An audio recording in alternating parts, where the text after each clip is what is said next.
Welcome to Talking to Yourself, where each week we ask, how well do you know you? New topic, new guests every week. We tell stories about our past. We reflect on those stories, discuss, and try to figure out how they shaped us.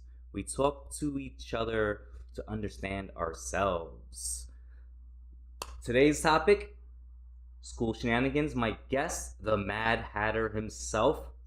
Thank you so much for coming back. Hey, thank you for having me. The school shenanigans are real. Okay, well, when you say school shenanigans, what is your first thought when you think of shenanigans?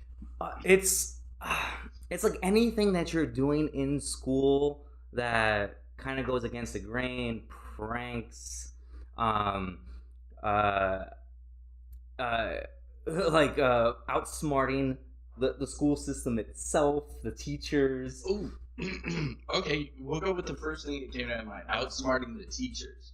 So in 8th grade, there was this pass that you got. If you were a 3.8 or higher, you would get this pass where every Wednesday you got to go to lunch 10 minutes early.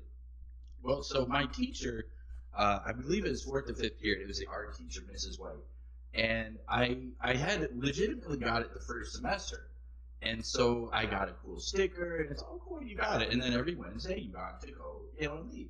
Well, the second semester, I didn't get it. Man, I wasn't even close. I didn't even earn a sticker. It was bad. But so I was like, man, I really like that 5 minutes early. So I was good with computers, like we had talked about. And I went home, and I borrowed my buddy's pass because he did earn a 3.8. And we got the sticker, and we remade the sticker and put that sticker on my card. And it was flawless. Holy titties, flawless. But so so every single time they would release a list, like, you know, of who was really on it on paper. And she'd always be like, Mad, why isn't your name on this thing? I'm like, you know, it must be a mistake, but here's my card. I have the sticker. She's like, oh, all right. Well, you had it last. It must be a mistake. You know, I got to go out every Wednesday that whole time.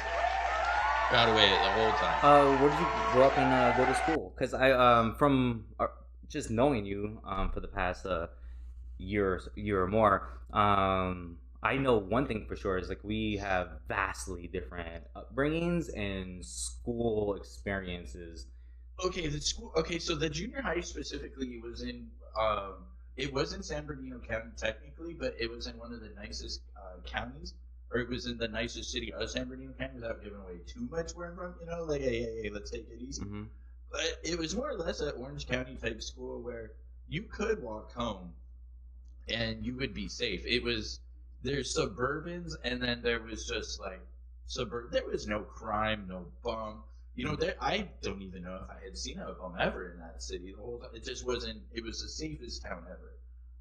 You would say basically a bunch of spoiled rich kids. Nice, fancy, over the top. When other schools were just discovering computers, shit, we already had the top. Like you know those like cool, I mean super cool. The 1998, the brand new Macintosh, the ones that were colorful. They had like they had like the things in the back, and they were all lit up, and they were translucent a little bit. Yeah. Yo, we got those brand new in 7, like the top of the line type shit. That was my high school life. And or junior high life. You explained to me about your experience with computers because of your family. You want to elaborate on that a little bit? Okay. So with that, one of the cooler things was it's so because of my family. You know, with the side tangent. My whole family is in gaming. My father still to this day probably has the most coolest, nerdiest setup in the world. I'm so sure of it. You know, I haven't. You know, we'll just leave it as I'm so sure of it. Without knowing, I just know. What do you do? My brothers are into video games. I'm into video games. So I remember when these computers went on sale at Best Buy. We went down, and my mother didn't buy just one of them. No. Yo, we bought 3. Yo, she's like, well, the boys all gotta have one. So the rest of the world is trying to figure out how to get one fucking computer. Well, my mom's like, nah, don't worry. We bought 3 of them. 3 of them. And so when you bring home 3 computers, you start networking, and that's 8th grade. And so here I am trying to set up a family network of all these computers and go into town. So going into ninth grade now ninth grade, the computer teacher was salivating, had already heard about me, was already known in junior high for, unfortunately, non-relevant things to computers, but then that's how I got known for computers. Anywho, they let me set up the entire computer network, all of it, which was like, what are you thinking? What are you thinking? Oh my god. So we installed Counter-Strike, Unreal Tournament, and I shit you not, EverQuest. Yes, that's how nerdy I am. So imagine being able to sit at any school computer and being able to play Counter-Strike. I'm from Brooklyn, raised in a pretty bad neighborhood, especially like early 90s. We got our first computer when I was 14 in high school, which is like when computers finally became affordable for I guess like just below middle income families. When they finally weren't $2,000 each. Right. Well, like Dell, like you can like get a payment plan, like $39 a month for the rest of your life. Oh, I remember that, where they literally had 7-year plans. 7 years for a fucking computer. So, in elementary school, I was in the top class every single grade, and in 4th grade, on my state exams, I scored in the 98th percentile in both math and reading. And I got to go to like basically any junior high school that I chose. I wasn't limited to my zone school like so some how other does kids that, were. So zone school. So we didn't really have that. Or I mean, I guess I was oblivious. I'm sure I did. I just lived really close to the nice ass schools. I didn't worry. Mm-hmm. So when you say you got to go out of your zone, is that like one of those privileges for being a nerd? So I guess in elementary school you still had like junior high school applications, and so you have to apply to get to your school if it's out of your zone. You mean? Yes, right. And from what I recall, right, and if you could choose to apply to a different school. If not, if you don't get accepted to anywhere, or it's better for your family to have to go to so the they start your school, college bullshit early, buddy. You can just go to your zone school because it's the closest to you. Whatever, and then you don't have to apply or anything. Right? So I went to this performing arts junior high school in Park Slope, Brooklyn, which is just about just the next neighborhood over. I still had to take 2 city buses every single morning and afternoon, coming and going at 11 years old. Ooh, I gotta ask, since we're on the topic, what kind of shenanigans you get in that bullshit on the way to fucking school? So, I mean, pretty much nothing at the time, right? I got accepted to the gifted program, right? This is how like the evolution of my shenanigans happened. Gifted program. In order to stay in the gifted program at this particular junior high school, you had to maintain an 80% average, right? Yeah, that's normal. And nerds got to stay nerdy. 20% of your grade was based on homework. I wasn't really. I was on a downhill spiral of really messing up my school career and just being an unhappy kid in general. So when I went home, I wasn't doing homework at all. So it was basically impossible for me to even maintain an 80% average. So wait, so you were doing better with the bad kids, like actually keeping your life together, studying, working hard. But then when you got with the nerds, that's when you started to be the bad kid among them? No. So like, what happened was I was top class in elementary school, went to the gifted program in 6th grade, junior high school, right? Could not maintain the 80% average, and that's when they put me into regular ed. Now, my elementary school, I was a block and a half away from my elementary school. So I had a bunch of hood kids, I had a bunch of smart kids, Asian kids, like all walks of life in my class. But I was always, that's how it is in New York, though, right? You got everybody. I was always with the smartest, and they were always from my neighborhood. I went outside of my neighborhood. All of a sudden, I'm with the smartest, and now I'm hanging out with kids that are like you, you know, nerd, money, yeah, right. Well, so like, I think that's one of the real first times I felt like, holy shit, I don't have anything. Well, sometimes it's not about anything. Sometimes and so yeah, money helps, but I do think sometimes it's the little things. Like the one thing that I always thought was cool. I mean, even as a kid, I thought it was cool. My father was so dorky, he had a risk board as a dinner table. Imagine your dinner table being a risk board and getting taught all these random board games and getting taught how to think war and think for this other side. Or I remember having to like listen and read books about the Red Baron. What parent is like, hey, let's talk about the Red Baron and nerd out on it, you know? And so that doesn't cost money. That just actually takes time. Right, and my mom didn't have time. She was working 3 jobs, trying to survive. And so like it started to hit me. It started to affect me like when I got they kicked me out of the gifted program and put me in regular ed, right? And so now I'm like with, I guess, the regular ed, and I'm normal folk again. And I'm like sort of like the nerd, and I'm the one who like is kind of standing out and quiet to myself. Starts to get picked on a little bit. With the friends that I do have, what was unique about my school was at noon the whole school let out for lunch, and so they let you go wherever you wanted as long as you were back within an hour, right? So so my friends were eating pizza, they were going to McDonald's, Chinese restaurant. And my mom gave me $1 a day, right? I used to I woke up too late. Are you dating yourself? $1? Okay, what did $1 a day buy? 2 bagels heated up at the local bodega. And That's then the amazing. 25-cent snacks, like the cream pies and the brownies, like the galactic brownies. There's no such thing as 25-cent snacks anymore. Not anymore, but back in the day. Damn. You're so old. So I couldn't afford to go out and eat with my friends during lunch, and I would miss out on some of the shenanigans, right? So I would have to run down to the cafeteria just to get my school lunch, and then run back and try to meet them wherever they were, right? This is before phones. I had to just like, where are you going to be in like 30 minutes, right? Sometimes useless. So then... Yeah, sometimes though, yeah. I got the idea of maybe, instead of spending my $1 that I have every day on breakfast, I spend it on lunch.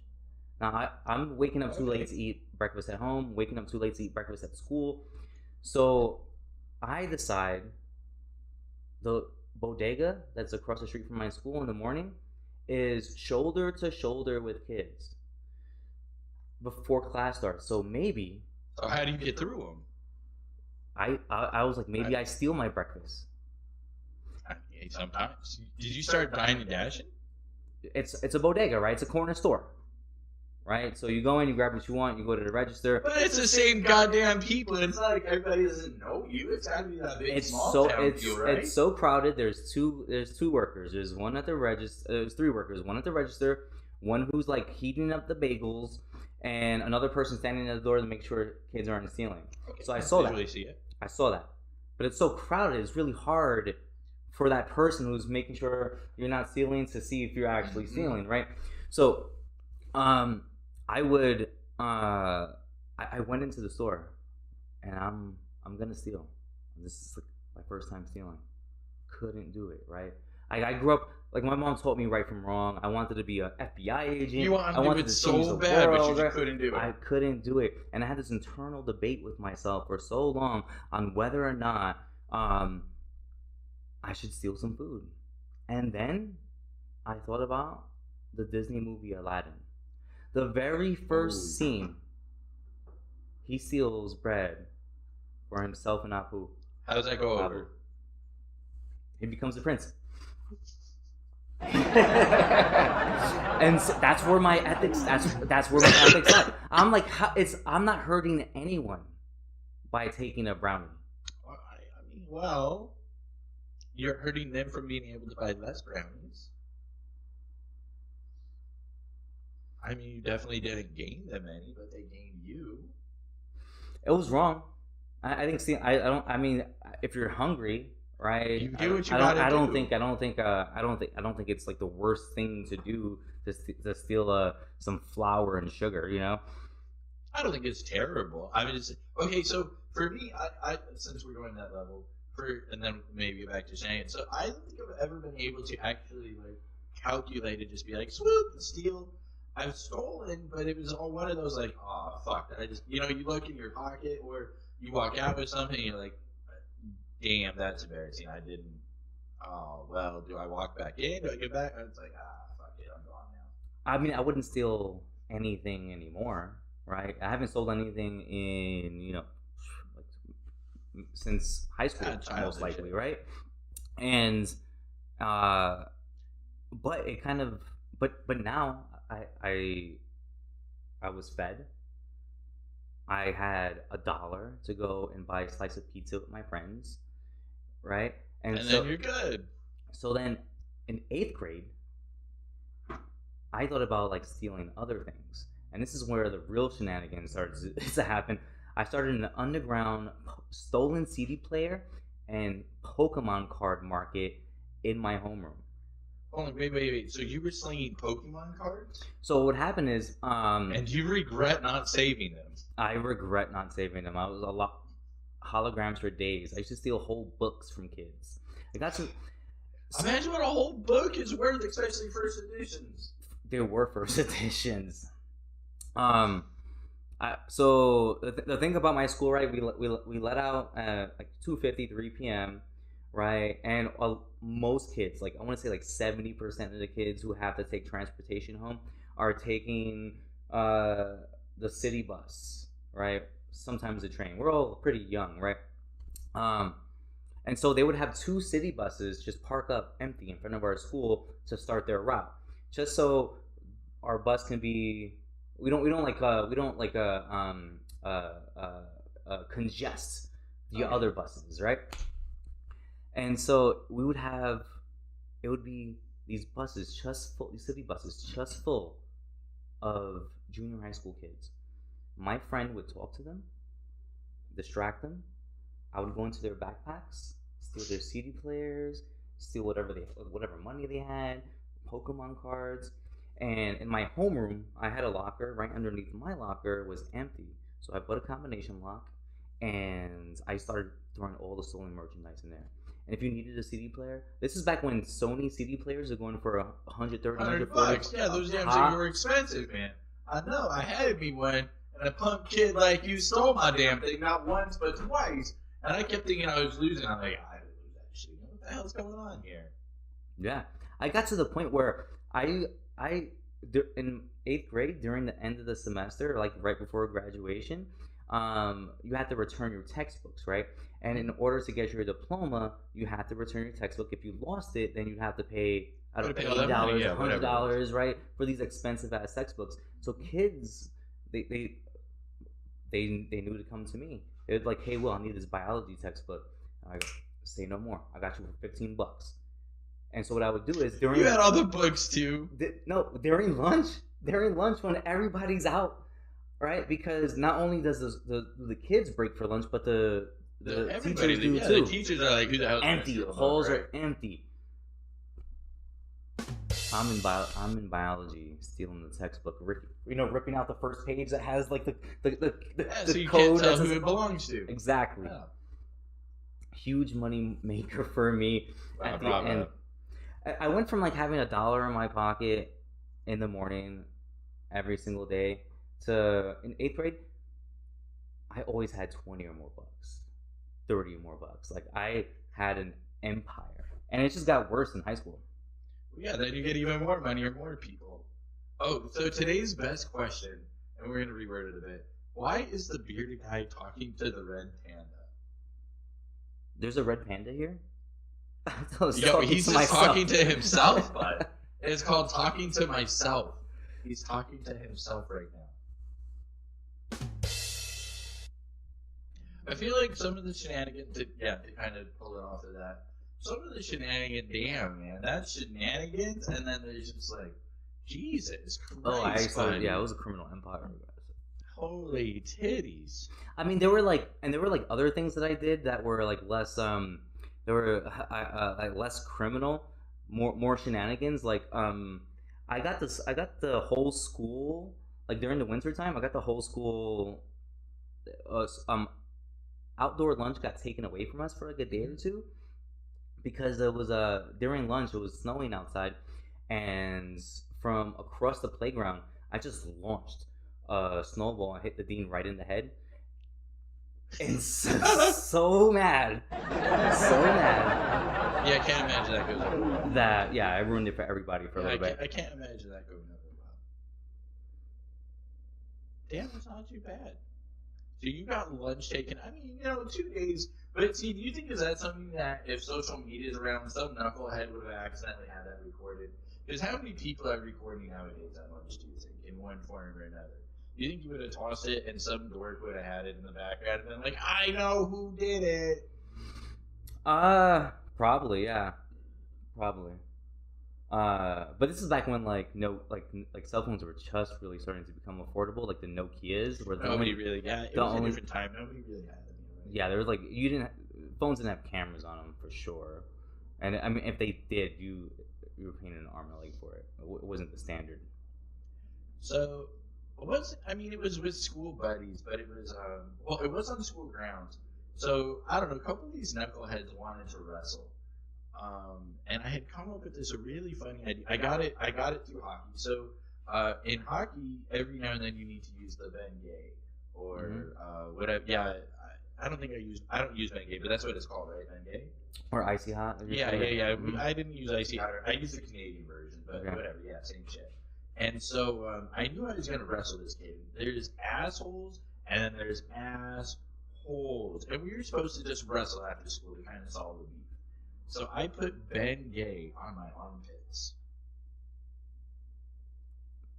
That sounds pretty evil. So when we wrestled, absolutely right. So when we wrestled, he was honestly probably going to win. But then I moved my arm and I got it all up in his face. And it was so that kind of shenanigans. I was like, buddy, you had that coming. It burns. It better burn. Yeah, it better burn. On the playground, because there was like a park right across the street from our school. So a lot of kids spent time on the playground. And what WWE was like popping. I guess it's still popping. It was huge, right? And so like everyone had a WWE. It was WWF at the time, a WWE character. That was one of them, right? Right. And I was Chris Jericho, and we used to just wrestle. Like we were like throwing kids off of the bridge, right? We had like battle royales. Oh no way! What? So we would have like these wrestling matches. Like, people are like they're doing like swanton bombs from the fucking swing. Did you guys just like play it out? How did you determine who was gonna win? So that was the thing, right? You had to some kids had to have like pride or be humble, right? Because it was really like I guess who put on the best show. And I've been like rock bottomed from the top of the slide. And you just know you're out. And I know I'm out. Like come on. The back, so like those little drawbridges that they have in the playgrounds. That are okay, so you're just like, damn it, he pulled the finisher on me. Put the finisher on me. It was a great match. People were applauding. It was great. But like those little drawbridges they have in playgrounds with the wooden planks. They're kind of like just drawbridges for kids to run across. I will in a second. Playground drawbridge. I'm not going to show it to everybody. Oh, okay. Why didn't I think of that? Yeah, duh. Right. Okay, I know exactly what. Sorry, everybody's like, bro, you gotta look that up. How to look that up. So that's where we had the battle royales, and if you watch wrestling, you had to like throw someone over the top rope. So for us, you had to throw them over the bridge, and so now there's like 12 kids on this bridge, just like hitting each other. And my friend Jason, who in like I guess the episode last. Who got Did you kill him?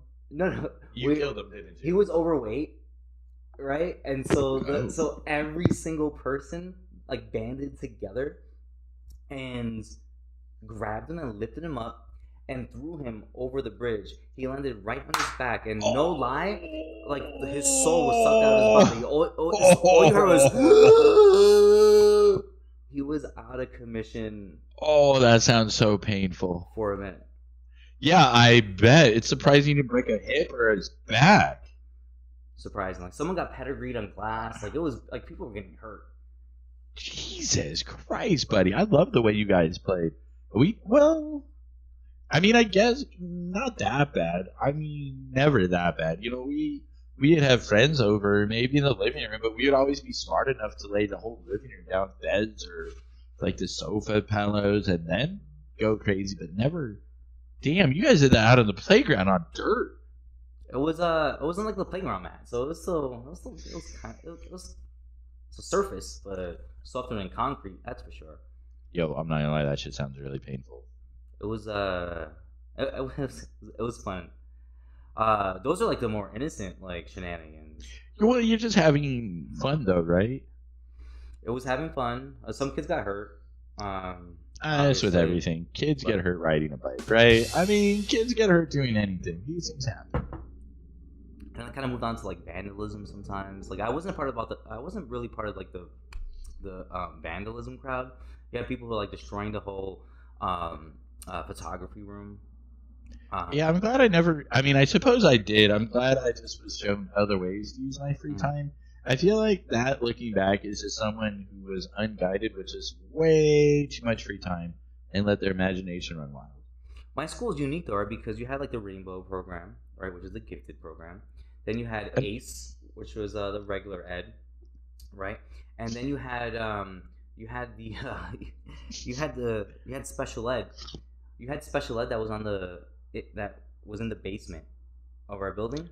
Oh wait, hold on. You really you literally put the special ed in the basement. And is that PC nowadays? Most of them were in there for behavioral issues. Yeah, but you put them in the basement. I agree. The basement. It's pretty terrible. Every single almost every single kid in special ed became a member of the Bloods. Yeah, I bet. like during school, and then we had this high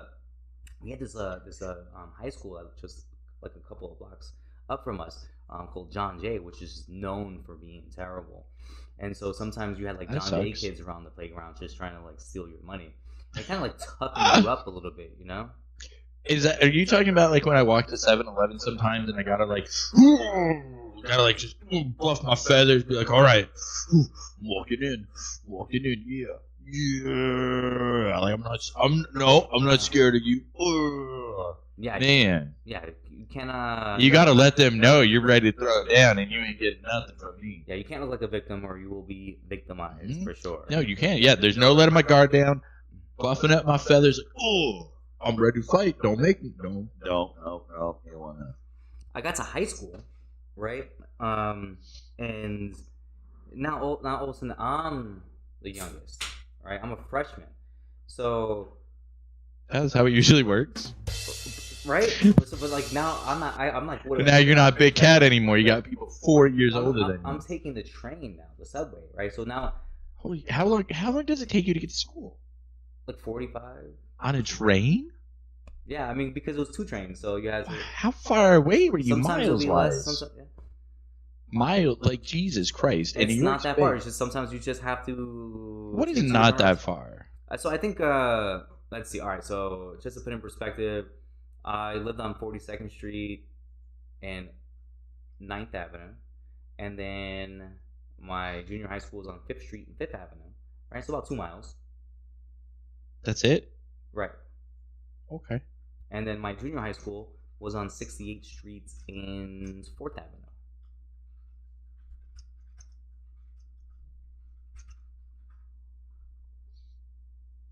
Okay, so you might have been quicker. Well, so I could drive mine in 6 minutes, and it was a 2.5-mile walk. Right. I didn't realize I was that far away.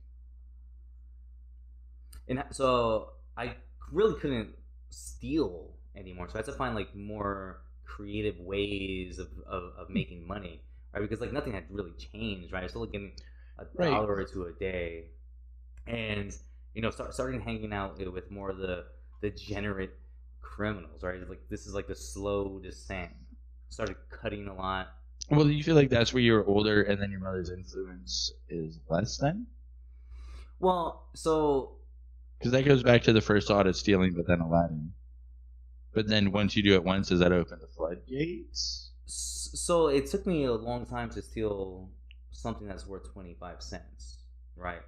And then but once it starts, as you keep doing it, you start to lose I guess that little voice in your head, your conscience was just like, this is bad. And then when you become like as good as I had become, then like I would just like walk by kids like at their locker, and it just in one swoop I'd memorize their passcode, and then when they went to lunch, I was in their locker.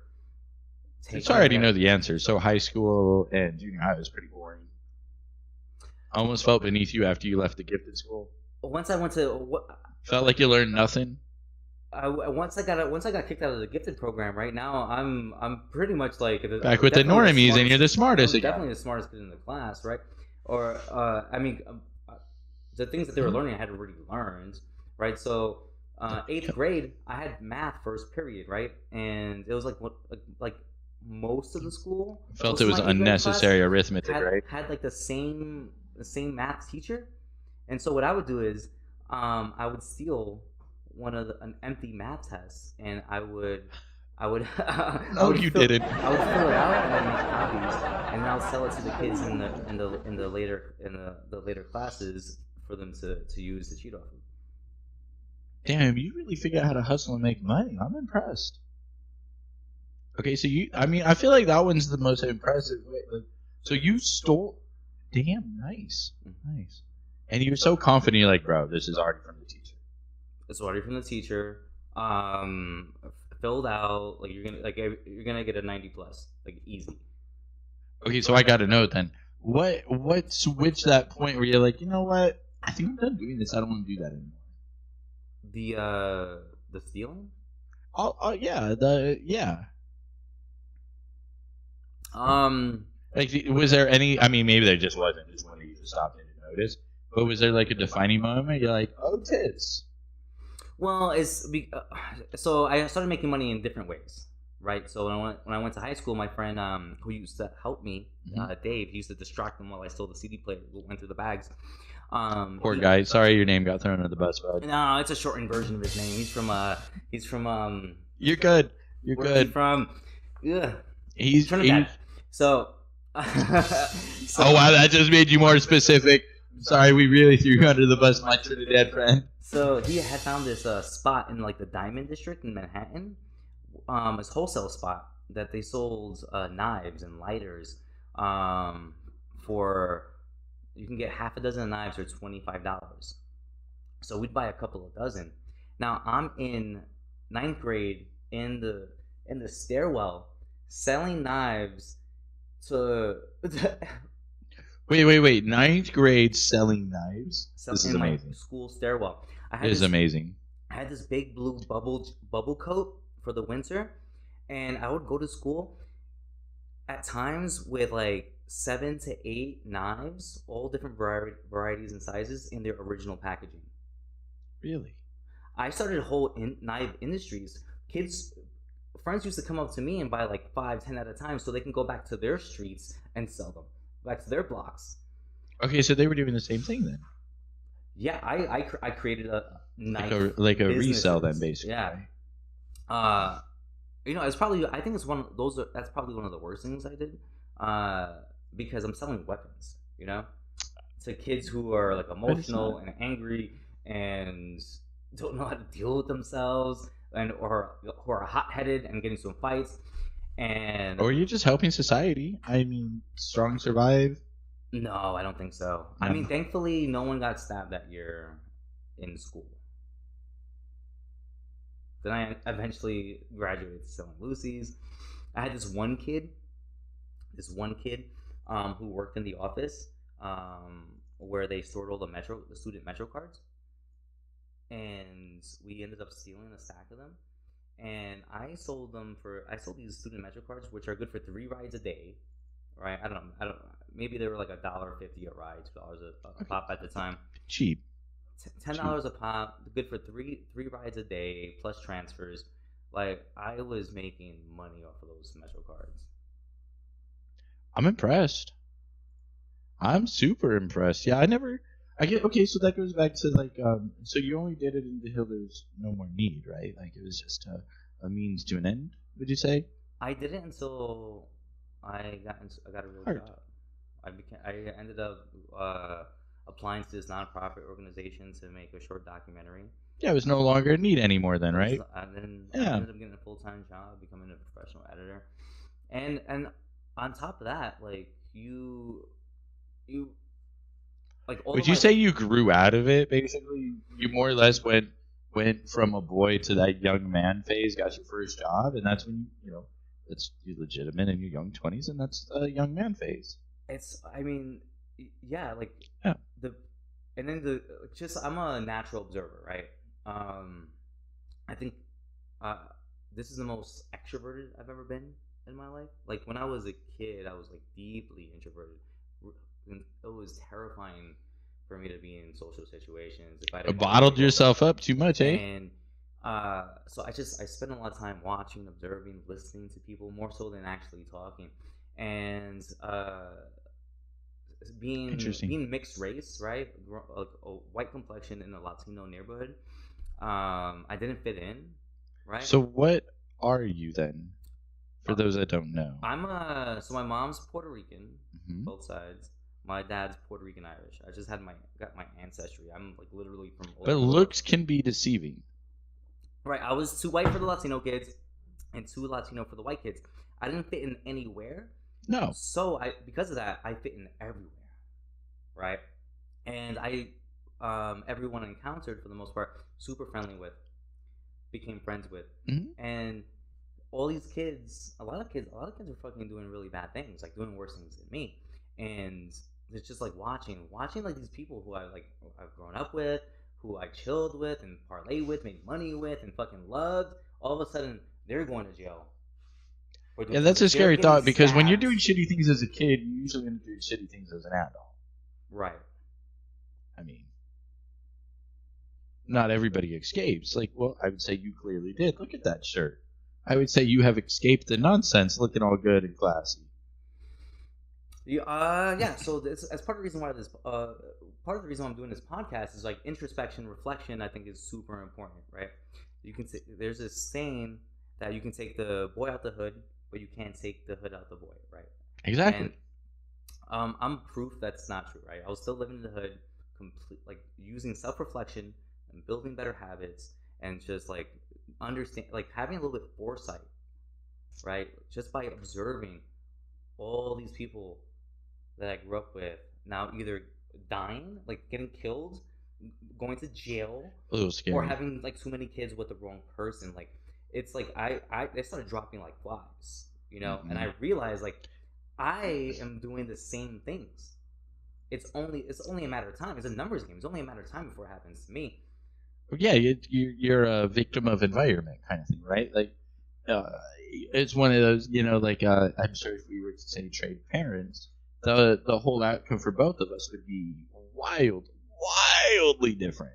It wasn't really. No, I would have the same makeup. Say I still kept all of my DNA from my mother and father, the same biological me, but I got raised by your family and your environment.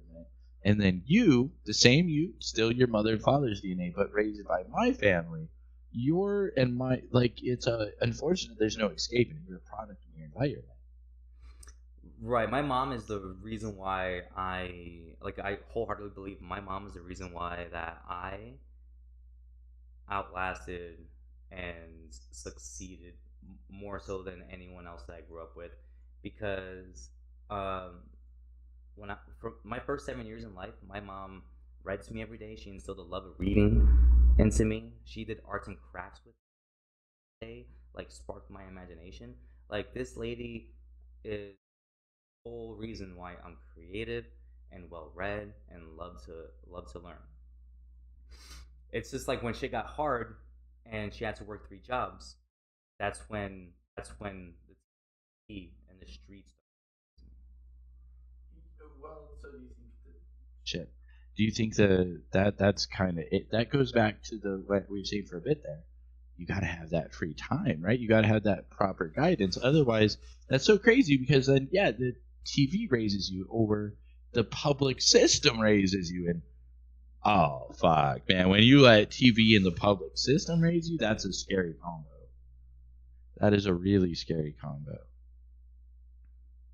But I do think that it goes back to the other thought of sometimes you got to get that out of your system while you're young, right? Where if you do all the crappy things and realize how crappy they are, you no longer have to do it anymore. And I think the same thing. It just you have to live life within your own age bracket. That way, then you can level up accordingly. I don't want to say it's like a video game, but I feel like that's actually a decent analogy. Where as long as I'm doing what I'm progressing, it's like, the best way I was thinking of how to compare it to. I remember in 7th grade, there was this girl that I was attracted to, but she was 6th grade, where I had to be like, ew, kind of be like, ew, you're in 6th grade, ew, I'm in junior high, But then I remember getting in 9th grade, or no, not even 9th grade yet. I remember being 8th grade summer school, almost in 9th grade, and I was like, oh yeah, those little 8th graders. And my father looked at me, he's like, bro, what the fuck? Like, you're still in 8th grade, bud. Like, you're not even in 9th yet. What are you talking about? You're in summer school. It's like, right. And some 8th graders and 9th graders are the same age. But I already had this mindset of, oh, I'm a high schooler now. Right. And, tomato to tomato, but when you do that shit properly as a child, eventually you grow up and it just, I don't want to say it becomes beneath me, but yeah, I think that's the proper term. Is when I hit college, high school girls were beneath me. I looked at them and I was like, you're too stupid to date me. I don't know. I look at the I see kids doing the same things that I was doing, like super disappointed by. I do have a lot of compassion for them, and when I was doing these things, right, because I felt like I had no one to talk to, right, and if I could go back in time and talk to myself, right. Well, there you go. Closing thoughts. I would, I would tell them, like, dude, like, you are not alone, right? Like, there's like so many other kids who are experiencing exactly what you're experiencing. So many adults who've experienced exactly what you experienced, and you don't have to face everything alone, right? If with a little bit of foresight, if you continue down this road, then there's a huge possibility that you're either going to end up dead, in jail, or just like relatively unsuccessful and unhappy for the rest of your life. I would tell myself to meditate, work on some breathing exercises, and journal. Write your thoughts down. Like, you're so angry and confused, and like you're trying to I was doing these things to fit in with other people, right? With the other kids in my neighborhood, the other kids in my school, and like, dude, like, you, like, with the people that you surrounded yourself with, I mean, they were great, right? But dude, like, I had such potential. Like, if I would have just stood in school, if I would have just like not spend so much time on the BS, on the bullshit, I mean, man, great things could have been accomplished by the time I was 21. You think you could have been Elon Musk? I mean, actually, no. Fuck that. I still accomplished great things. I was by 19, I was an award-winning filmmaker. It's really hard, right? Because like it's hard because I got away with it, right? And so it's hard. So like, it but is. You're not. It like, is. Most kids don't get away with it. And it's like, well, it's almost how much can you handle, right? In some crack. And okay, so I've recently noticed that, and it was something I said as a child that was stupid, but I've recently noticed how true it is. Mindset is a threat, but sometimes I needed the right oomph or the right push, or I needed the right. Okay, so I needed to, dare I say, be attracted to the right person who, even if it was an what is that word for not sexual, but attracted to someone but not sexually? platonic. Well, platonic. Like friendly. But yeah, I needed a friendly, like a motivation where just somebody like inspires you, but like then you still got to do it on your own. But they give you just enough oomph where even though you're down, you're like, yo, this person that I admire is right. Like, I can actually do that, and then in a couple of weeks I'll be laughing at how silly I sound and how silly I feel for having that thought. Right. But sometimes you got to get that right mindset, or again, that right. You got to get that right. You got to get that right influence, right? And if you're not getting the right person to tell you the things that sometimes you just need to hear, it was already there. Nobody's pumping you up. Nobody's motivating. No one's giving you that, like, bro, I believe in you. You can do it. Shit, sometimes you never do it. And it's right there. You were right on the cusp. But because no one actually gave you that, like, bro, you sound so fucking stupid right now. Do you know what you can do in 2 weeks and how dumb you're going to sound in 2 weeks if you just do A, B, and C? And you're like, damn, you're right. I recognize my potential. My potential. Like I put myself a lot of times into a room full of people who, academically speaking, had no, there was like no comparison, right? Mm-hmm. And yeah, I mean,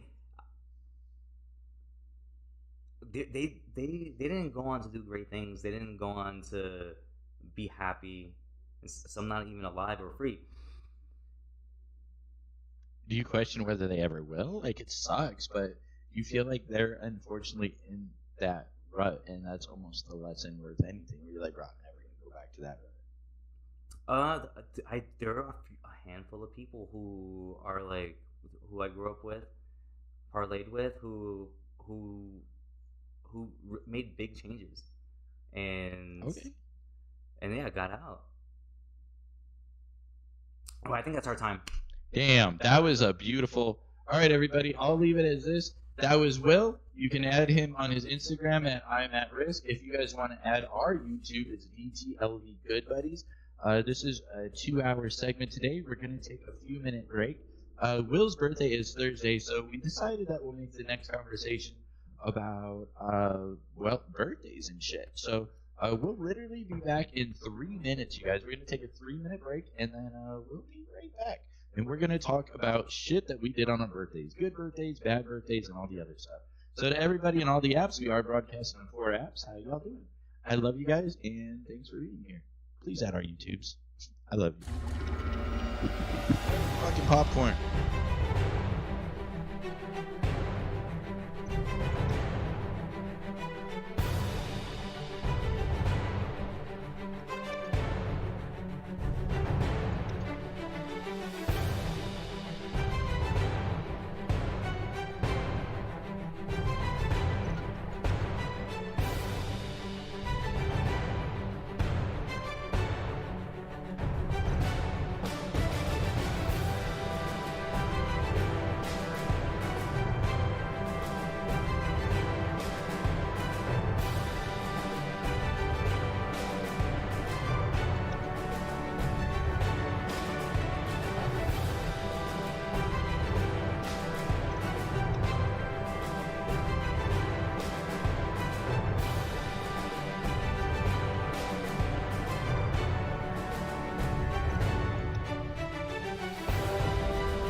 titties, the one, the only, the Scott Warner. Everybody's Instagram is on there. It's okay, mine's not. Y'all can find mine.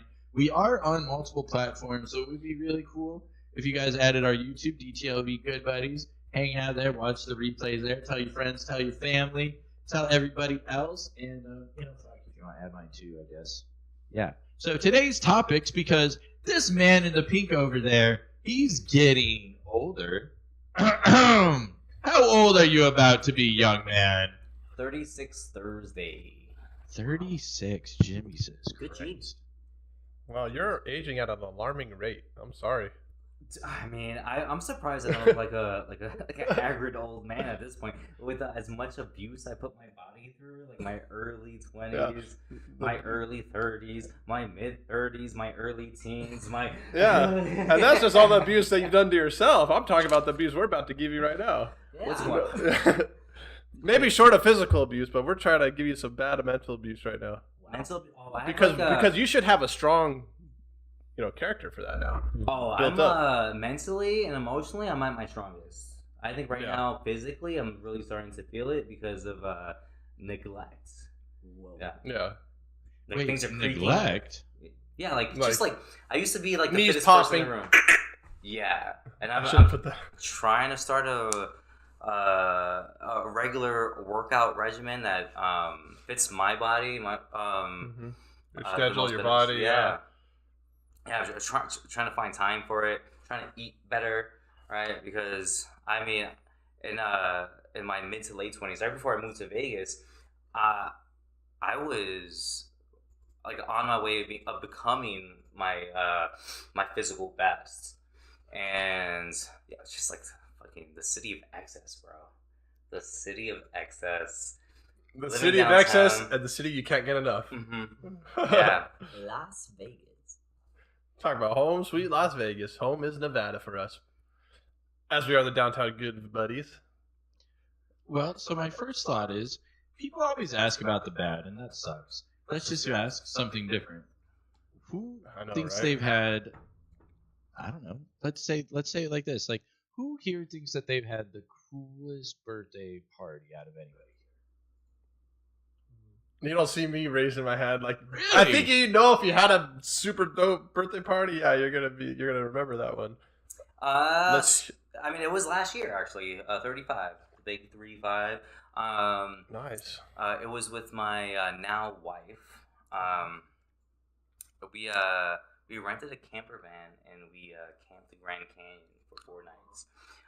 And we drove along Route 66. Have you guys ever seen the I think Disney Pixar movie Cars? Actually, I haven't. Like it's but I know of it. But tell me, yeah. So like they were in this town called Radiator Springs, which is based off a bunch of little towns and cities along Route 66, including Peach Springs. Ooh. So the first night we got to like right outside of Peach Springs. We got to this we found like this this camping site on this ranch where the owner of the ranch was like, all you have to do if you want to camp here is sign the book and close the gate so the cows don't leave. That's awesome. Did you let the cows out? We did not let the cows out. Oink. Didn't let I mean, the not cows oink. out. I'm like oink, oink. Moo. So yeah, we like Can I get a timestamp on that chat? so it was fantastic. We got to the Grand Canyon for the next 3 nights, and it hailed on us, it rained on us. We at the canyon itself, there's a couple of different stretches of hikes that you can do. Like you can go all the way to the bottom, right? But they don't suggest coming back up in the same day because it's too taxing and not enough time. It's dangerous, right? Because there's like no place like on the route down from where we were. I think the south the south rim. Like there's no place for you to chill at. Like you have to either like go and come back, or you have to go and stay. Right? Oh, okay, yeah. And so like we're just doing like the first stretch, which I think is like I guess like the distance they compared it to is like is as tall as the Empire State Building, which is like not really that bad, right? The ascent. and we get down to that stretch, and there's like this little rocky area. People are taking pictures, and there's like this little swirl that's like getting food from everyone, and it's time for us to go back up. And my wife has to pee. There's no place to pee. There's not a bush that she can hide in, right? And we see a storm rolling in, right? And we're walking up, and we're trying to push. Keep going. Now we see a pack of mules that are traveling up the mountain, up the canyon. And we're like, we can't let these mules catch up to us, because then we have to wait on the side, right? And we're egging each other on, hyping each other, like, keep going, keep pushing. We gotta get up to the top. And so we beat the mules. We beat her peeing herself. But as soon as we get back to the top of the canyon, it just starts snowing on us. Like, it was like a celebration. It was like Mother Nature's confetti for a job well done for Vinny. It was one of the most fantastical and amazing and intimate moments that I've had. I'm not only as a birthday, but in my life in general. Yeah. Fantastic. What an awesome experience to be rewarded for all that hard work. That was definitely like meant to be. You know, I mean, I believe in like stuff like that happening. Like, you can't time it. That just couldn't have happened. That's just natural. It's nature. It's like it's just. I don't believe it. I mean, it's hard to, you know. My wife. Yeah, like it's so crazy how everything flows with her. It's because like there's times in your life when everything lines up so perfectly like that, where it's just it's a different type of feeling. Mm-hmm. It's not like, oh, I'm doing my homework and turning it in. You know what I mean? It's like when everything is like that, it seems so impossible and like so unpredictable. Like, sometimes so many things had to have happened for it to turn out that way. Yeah. And then you wonder, is it pre-planned fate? Sometimes you might even question that. You know, like, what's the definition of a miracle, right? It's like a statistically not likely. Right, but like improbable. People are always doing things all the time, so eventually it's gonna happen to one person. So I think, yeah, it was like a natural miracle, which is just probability. It happened to be me. You know? Okay. Yeah. How about this thought? And it was one that actually Scott pointed out. I remember talking about a coin toss where you had to win a coin flip or rock, paper, scissors with like 100 people or 1,000 people. Oh, yeah. And towards the end there, they were saying like, this was destiny. I was supposed to win. But it's odds. Yeah, no, so what that is like they get an audience of 1,000 people, or or it's like you have 1,000 people. It's like, okay, here's a quarter. You all have a quarter. Flip it up. Okay, half of them sit down. Okay, but you do this up to 10 times. So once you're at like number 6 and 7, a lot of people are sitting down. But there's people that's like, dude, I just did 7 in a row. You know, and then the next guy 8 in a row. So once they get to like that 8 mark, they start to believe that it's like this is meant to happen to them. And then then they go to the 9th time, like 9 in a row. Like, and at this point, there might only be like 5 to 10 people up or something like that. You know what I mean? Don't quote me on that math. You should do the math for that. But anyway, and then the last one, they flip it up. And then it's like one guy standing, and then he's like, I knew it was gonna be me. He believed it. So that's kind of like the opposite of like, was it actually happening, or is it just, dude, it's just probability, bro. But at that slower end mark, he's like, wow, you know, he's getting so excited that he just believed. But you still got to play the game and prepare yourself. And so to bring it back to Will, I don't think it could have happened if he tried. Sometimes you just got to be there playing the game and let life happen, right? Where you're like, that was too perfect. Well, shit, sometimes you just had to play the game, man. Yeah, if you don't flip the coin, you're not in the game. You know, if you don't go on the hike, then you have no chance to have miracles happen. Exactly. You know, and that's, miracles happen, creating your own luck, all that kind of stuff. That's kind of where I was getting to. You can either call it creating your luck, or did you just prepare yourself for a really good outcome?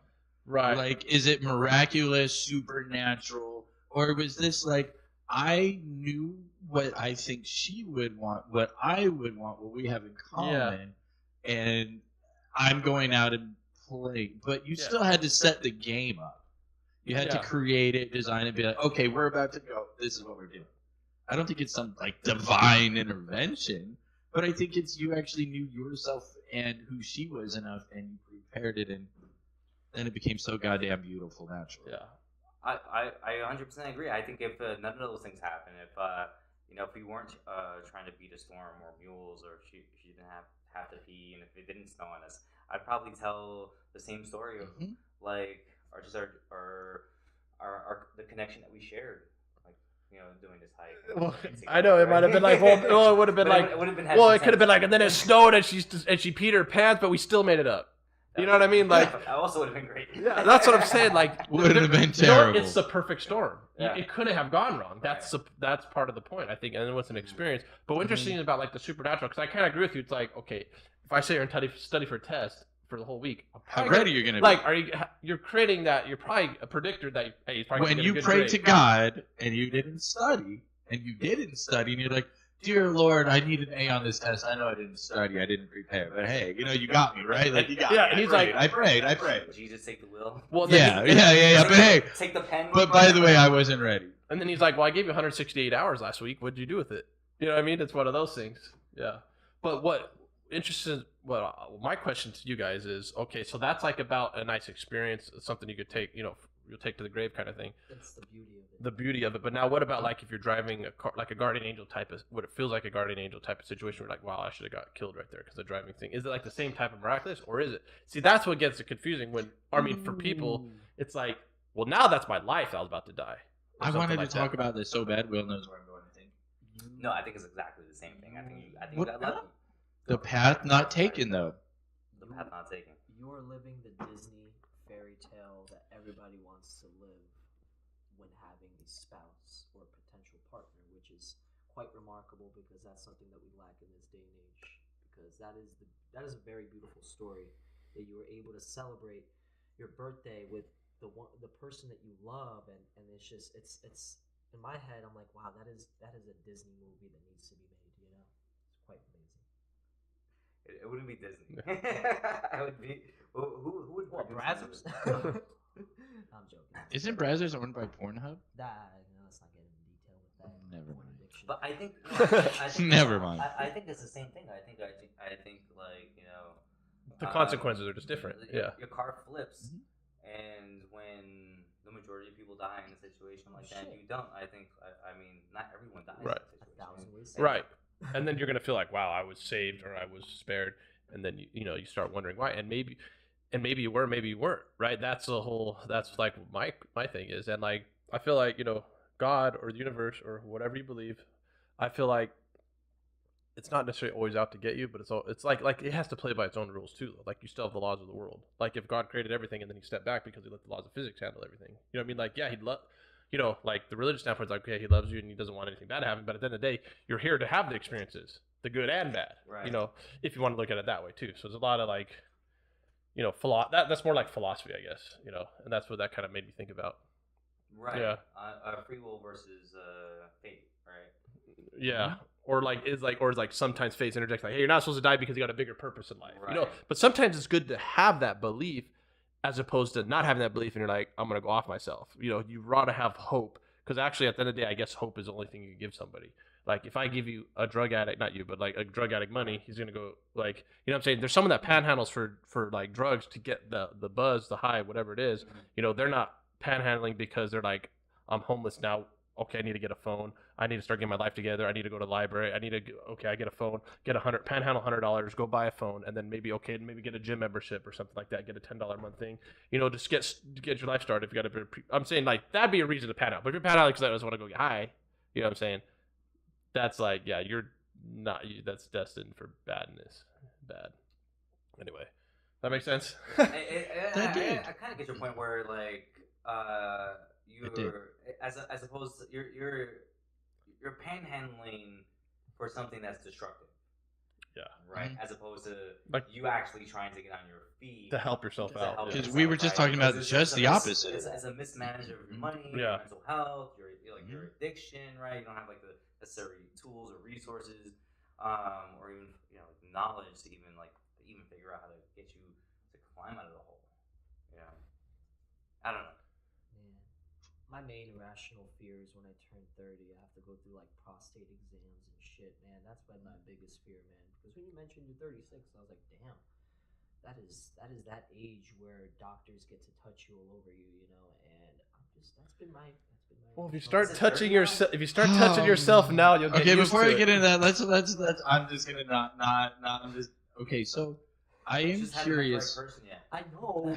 Okay, so call me biased, call me mean. What? Would you say there was any bad birthdays that you had before you moved here? Like when you were in your home states, Latvia, the Latvian area. What was the birthdays like there compared to here? Let's say Latvia per se, maybe more like Germany or New York, and more in between. I can't really remember my Latvian side of my story when it comes to the birthday prospect, but I would say that, like, man, the most, I wouldn't say, when I had people from my school come to my birthday party, and I don't want to get into a sob story here, but everybody was asking me, like, hey, where's your dad?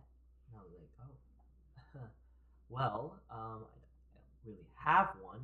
And I was like the talk of the middle school and the elementary school was like, yo, where's your dad? I didn't see him at your birthday. And, I got bullied for that throughout my entire childhood. Only kid in school with a single mom. Yeah, and it was. Well, we've talked Where was about this? that. This was in Germany and in New York, and We've it was one of those like. talked about that after. Yeah, didn't really. That was one of the things that didn't really. Something I was like really emotional about. It was like, I didn't have a father.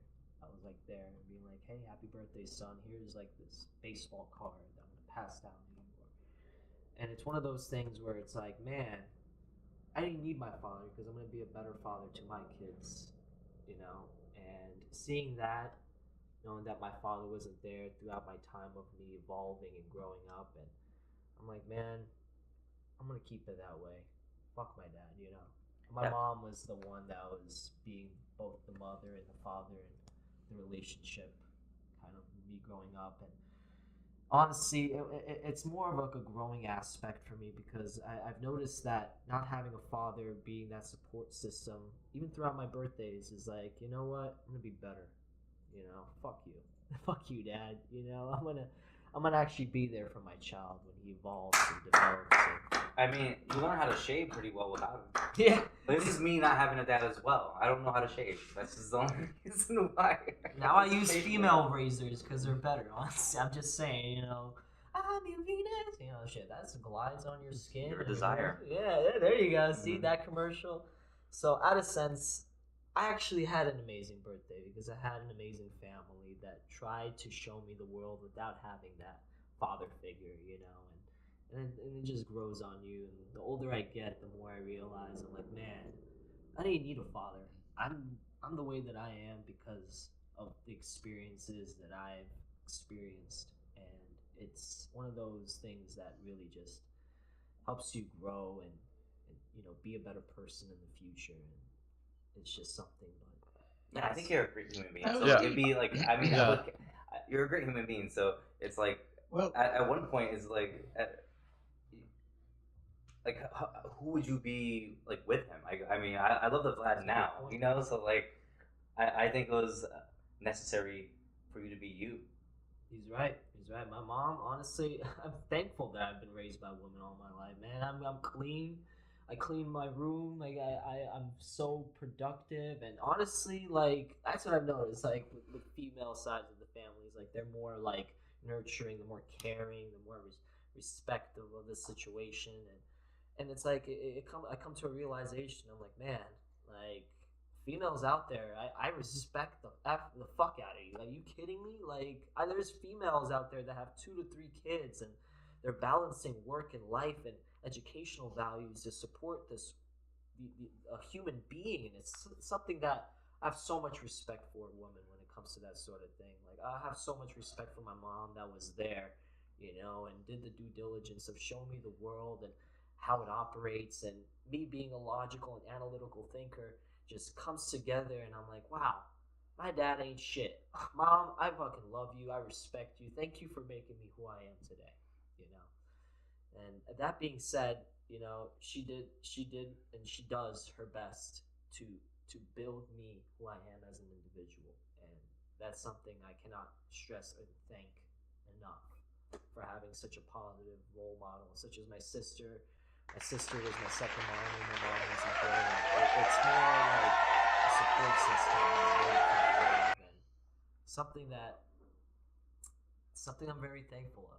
You know, having great buds, good buddies around me, it's something that I'm very thankful of, to be surrounded by great people because of the mindset my mom instilled in me. You know, and you're right. Like, what Vladdy became his own daddy. You see, I love it, Vladdy Daddy. Damn, That's Vladdy hilarious. became his own daddy. that's a good one. So honestly, I love you guys. You guys are my homies. Very thankful to be surrounded by such great down. When is your birthday? December 8th. Oh, okay. Some ways from now. 26. So 4 more years to get my first prostate exam, right? Is that what 30-year-olds call it? I don't know. Yeah, I think it's when you're 40 though. Yeah, 40? I think And then it was from 50 50 to 40 recently. Yeah. Yeah. Oh, That's- well, I Woo! know there's one where they put the camera up and stuff. Oh, what? There's a camera now. That was just a finger. Well, What? that's like Hi, 50 though, everybody. colonoscopy. Oh But my god. It's It's so scarring. I know it's don't talk about that. it's so essential. Ellis, I don't need to Oh, associate my okay, but here, birthday I did. with- Oh, here's a point. Okay, have you guys seen the movie with Tom Cruise, Jack Nicholson? Oh my gosh, true. You can't handle the truth. Was that Oh my gosh, it just That's slipped a my powerful mind. quote. I'm trying to remember that movie. Yeah, I don't know that Yeah, one it's Top either. Gun, isn't it? No, not Top Gun. It's not Top Gun? It's when it's No, that's not. it's Top when Gun. he's a lawyer. Oh, It I'll just look slipped it my up. mind. No, yeah, it'll come up right now. But there's a quote at the very end when the guy gets discharged, right? A Few Good Men? A Few Good Men. Oh, yeah. okay, So yeah, when he yeah. gets honorably discharged, one of the soldiers, he's like, and like he's walking out, and then like Tom Cruise says, "Hey," he tells him to stop. He's like, "It doesn't take a badge on your shoulder to have honor in your life. Like it doesn't take a dad for you to be a certain way or something though. Now there might be lessons you're going to learn later in life that you're not going to learn as a kid when a dad could have showed you. But the thing is, other people try to show you, and Yeah. I think it came around when you circled to the support system you had. Mhm. I think that's key. And like the idea is like a family is a support system. Now sometimes a family is quote unquote broken, but doesn't mean the support system's there. Because broken, it's like what is it? What do you mean by broken? I think broken means like you're missing something, like maybe a necessity, water, food, electric, like bills are struggling, or like you can say missing a dad, but like there's other people that could come in the picture, uncle, a brother, a sister, a mom, whatever you have is what you have. You know what I mean? Community. It's Familia. a community, and whether it's small or not, or even like neighbors helping you out, like, hey, can you watch my kid or whatever, you know what I mean? My mom used to always babysit all these kids, and like when I was a kid, so like I had little friends like that too, because like their moms had to work, or they're single dads or single moms, whatever, you know what I mean? But like you get by, and it might be harder. I don't know. It's hard to say, but I mean, as a species, we've gone away from it takes a village. it does take a village, and that's Takes what I a think we're village. missing. And so I think a huge component in a lot of the upbringing of children really depends on the village that they're in, right? If you're in a bad village, right? You're in a poor village, in a rich village, right? You're in a village that just got hit with an earthquake. Yeah. It's You're going to develop that culture. Because, like when you said poor village, some villages don't know they're poor, but they're surviving. Like if we saw them, like, oh my gosh, they're walking a mile every day to get water, but it's like they're surviving, and they're not. It's like they're happy. Like there's no like happy is like such an interesting like feeling. right, because like if you can be in you can live in a poor and like crime filled neighborhood in the United States. Yeah, that's right? different. As opposed to like another country with different cultural beliefs who don't have a lot of like financial means, but also look out for one another. There's just different cultural values. Mhm. That person, they might not have a lot, Yeah. but they'll be happier, more well adjusted. Probably Yeah. have like more means, like more family, friends, and loved ones. Yeah, it's like if a dad just gives you presents once a year and like you never see them, like that's nothing. Like, okay, you're cool, you're getting a gift, whatever, but like there's no connection. There's nothing, like there's no real value. There's no like value beyond just the item itself. There's nothing surrounding that. Like you didn't have to get a good grade to like get something or whatever. Like, you know what I mean? There wasn't a reward system. It's like, well, it's my birthday. Well, I didn't do anything to get my birthday. It's like you're out of the picture. So I'm saying, like, because I heard like some dads try to do that. Like they're never there, but then they're, oh yeah, it's your birthday. Here's money. Here's it. But like that doesn't build a relationship. You know what I mean? It happened Like- to me as a kid. Oh, okay. So yeah. Yeah. So, But yeah. I mean, me and my dad are on really good terms right now. We reconnected in like my late teens, early 20s. One of my best friends. Who reached out to who though? He did. That's what I thought. Yeah, and That's how it should be. That's what I kind of believe. Some guy said that the story is like, he's like, it's up to the parent to reach out to the kid because like, dude, like you're a kid. Like, what do you mean? with like hindsight though, like my mom was 21 when she had me. My dad was 23. He was an aspiring DJ. She was an aspiring writer. Like my mom left an abusive household to live with him, and felt madly in love, and you know, they were having the times of their lives, and then I came through. I changed everything. You know, like all of a sudden it's like, well, my dad has to get a real job, right? And real money, some real bills now, yeah. The real bills, real another mouth to feed, responsibilities, and he was young, still trying to live his best life, and from what I don't really know the exact details of my mom and dad's relationship when I was a kid, but like I do remember the increase in like tension and toxicity and like and so how long were they together for, like living together? They were together for 13 years. Okay. And yeah, and then so he left for like a few years and came back, kind of thing. He he ended up dipping when I was 7. Oh, a little bit earlier than that. Oh, I see. And there was this like, he got into this really bad relationship with this woman who took everything from him, like married. Like, he got remarried. Yeah, wow. I mean, she was terrible. And there would be times where like he was just living like 2 or 3 blocks away from me, and I would only see him like once a year, right? We didn't run into the store. You know, like, how crazy is that, you know? And yeah, it was just like looking back on it now though, like people make mistakes. When I was 23, you can see yourself making a mistake real easy. Yeah, easy, like super easy. And like, you know, he didn't mean to do me any harm, and I mean, I was affected by it, of course, right?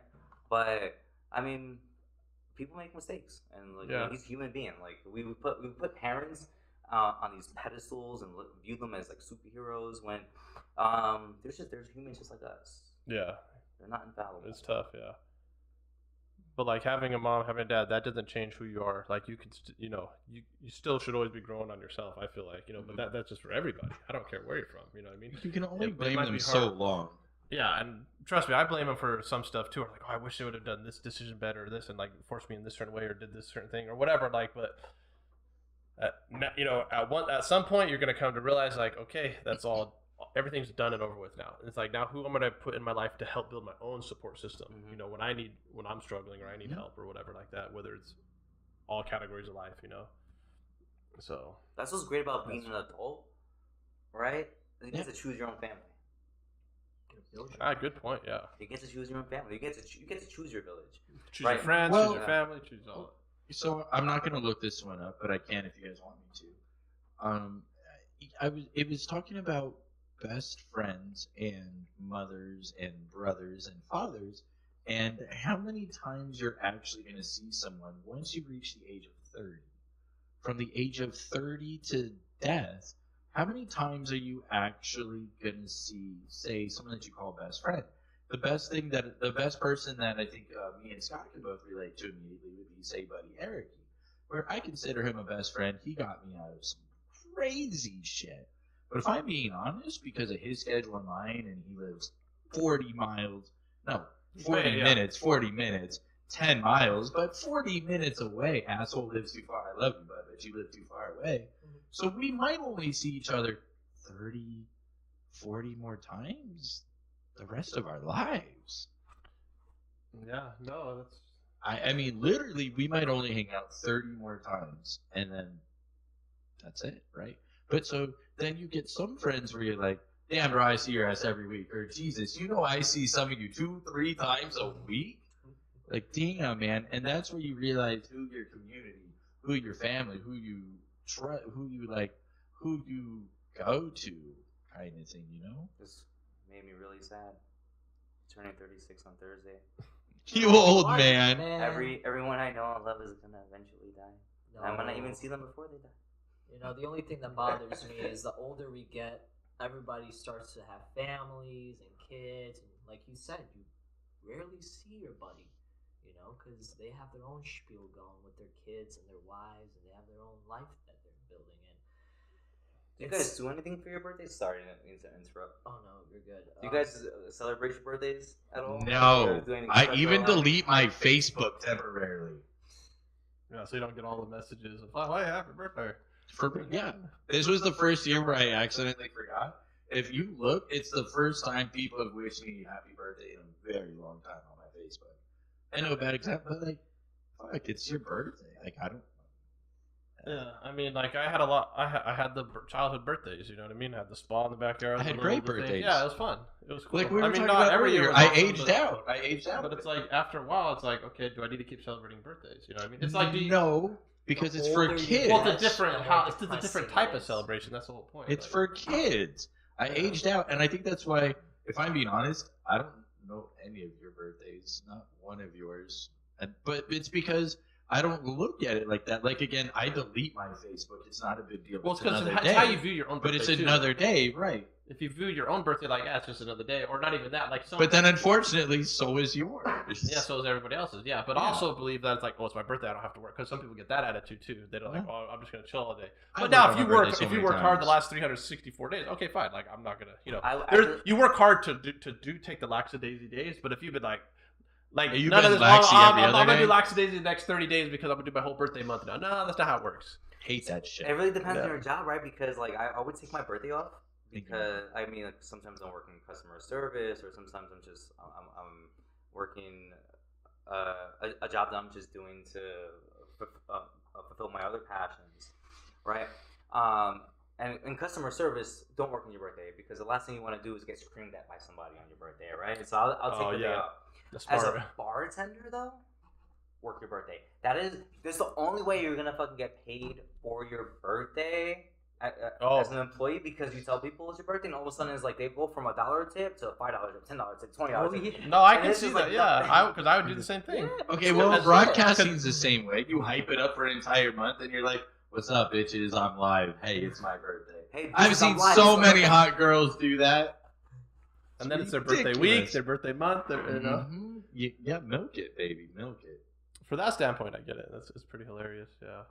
The older you get, you start to realize how it sucks that your birthday is coming up, and you're like, man, I'm just like 1 year closer to death. You know, as a kid, it's capitalized because you're like, you know, you see the colors and it's like all gratified. It makes it look like exciting. Yeah. But like when you're in your 20s or your 30s, you're like, man, I don't want to celebrate the day of me getting closer to death. You know? They're milestones. Well, you gotta- for real, milestones. right? You don't There's be- milestones. Like no. 30, you have to celebrate. Be optimistic, 21 man. I get or to be That's this true, age. yeah, so. like, Yeah. You know, you made it this far. vibes, yeah. Privilege. You could look at it, look at it as a privilege, a blessing, as something awesome that's happening to you. You know, not like, oh, now I'm a year closer to death. You know, I mean, yeah, okay, so maybe you only have 50 more winters to go through, 50 more summers, 50 more, you know, falls, and 50 more springs.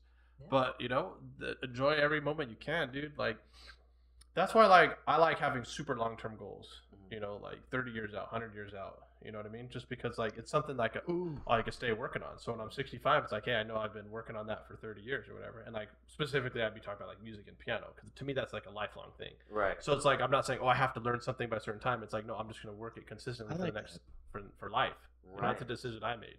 You know what I mean? I think there's some things you do want to work on. You don't need for January life. 1st, basically. Yeah, I don't need a January 1st. I don't need like, hey, let's go January 1st. We're going to make it happen. Like, oh, it's my birthday. I'm going to get my life together. Sometimes that's okay, though. Like, if that's what it takes for you, if you're like the last 364 days, I was partying, doing drugs, whatever it is, like, or, I mean, whatever, say you do something not helping your life, you know what I mean? Like, you're bumming off people or whatever it is, you know what I mean? It's like, okay, now today's my birthday. I'm going to get started on something. Like, that's fine, too. Like, I'm not going to take that from somebody or like the New Year's resolution. I'm not going to take that from somebody. But Right.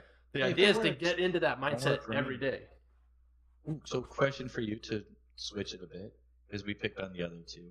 What would be a birthday story, good or bad, since I asked them a good or bad? What is the first birthday story that comes to you? Okay, the first birthday story that comes to mind, I was 9 years old, and it actually wasn't my birthday.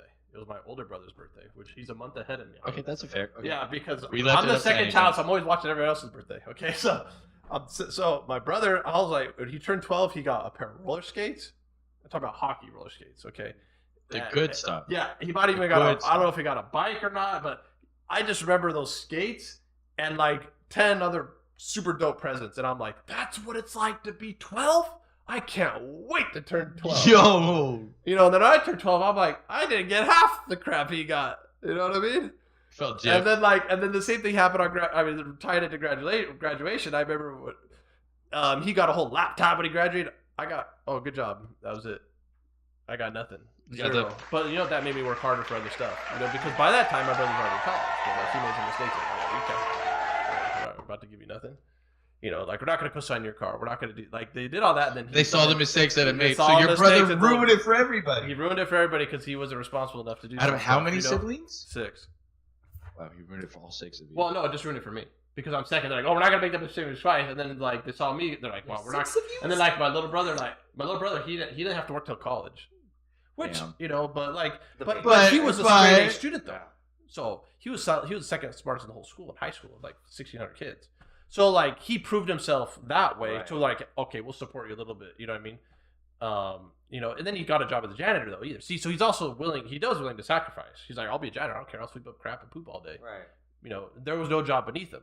But like he didn't have to do like not that it, you know, I'm just saying I had definitely had to work. That's but I was on a different path, Mhm. And like I even asked my mom, she's like, yeah, I raised everybody differently because what do you mean I raised you all the same? You can't. Like, yeah, I want to love you all the same, supposedly. But like That's some too people annoy many. more You than- can't. But like it's when it comes to your time, like you can't just give them. Okay, know. but here's the thing that people don't talk about, and I'm only from a family of 3 or 4, depending on who you want to ask or argue. I ask my little brother, he'll say 4, whatever. Anywho, 3, 4, irrelevant. When you're from a bigger family, eventually, guess what the eldest one does? They take care of the little one. It becomes your own personal family community. When you start having 6 kids, they literally raise themselves, but they still have the parents' intuition, the parents' attention. You're still a reflection of mom and dad, no matter how hard you try at that age. But then the eldest is like, here's what mom and dad showed me, now I'm doing it for you. Because it's like frying the eggs. Like, you were only shown one way to fry the eggs, so guess what you're going to do for your youngest? You're going to fry the damn eggs that same way that mom and dad showed you. Mm-hmm.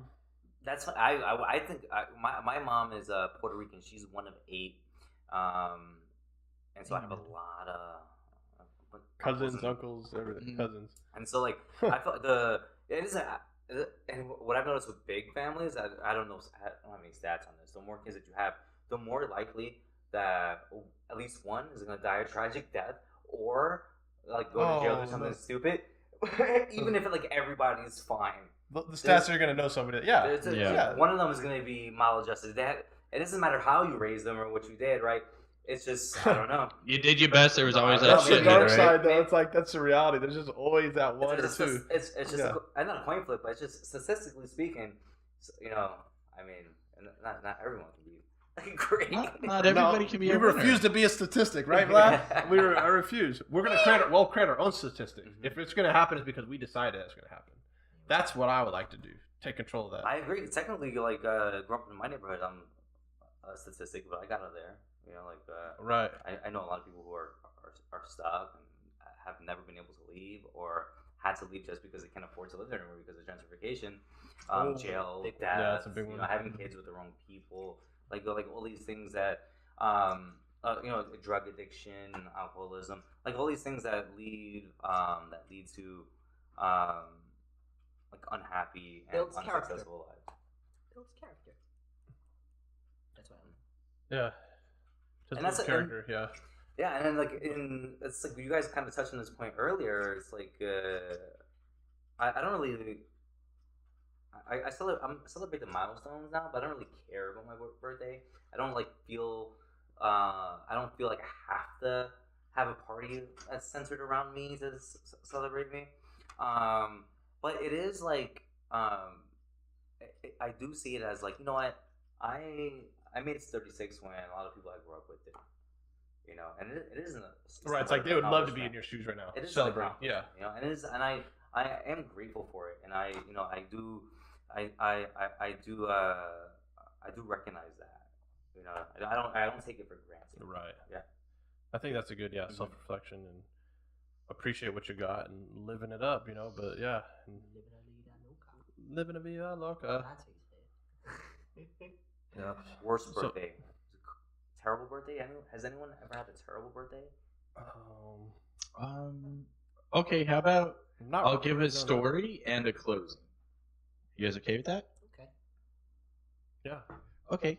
So I was 6, 7 years old. I was at my father's side at the grandparents' house. It was all my cousins, all my nieces, nephews, big family. Everybody's about the same age as me as far as kids go. And then as far as adults go, everybody's the same age as my father. It's weird how there's this perfect age gap where they're all kids or they're all adults of the same age. And so I suppose I did ask for it. I asked for clothes that year, like all the hipster clothes. So all of my cousins, nieces, nephews, they got the most badass toys. Like, I'm from a good family. Imagine watching someone get a Nintendo, someone get a guitar, someone get this cool lightsaber, someone get this robotic thing. I got clothes. Clothes. All the family members my age realized it, started making fun of me, looking at me. Y'all, I spent that because, my birthday's December 23rd. So I did my birthday and Christmas together with all of my family. We did it on December 23rd. And here I am, clothes. My birthday, Christmas, everybody's playing with their cool toys that Jay just got. From a Nintendo, a lightsaber, a robot, a race car, even a fucking board game I was jealous of. And I'm sitting here looking at corduroy clothes. I remember those. Yo, I literally, I broke down and I cried. All the family of my age, they're making fun of me. All of them, the younger ones, the older ones, they were showing off what they got. I was embarrassed. I didn't know what to do. I didn't know how to act. So I locked myself in my bathroom that birthday. I legitimately was like, you know what, I'm out. So the next year, again, we were out in Michigan. We had flew out there. Oh, hold on, let me close that. That's going crazy.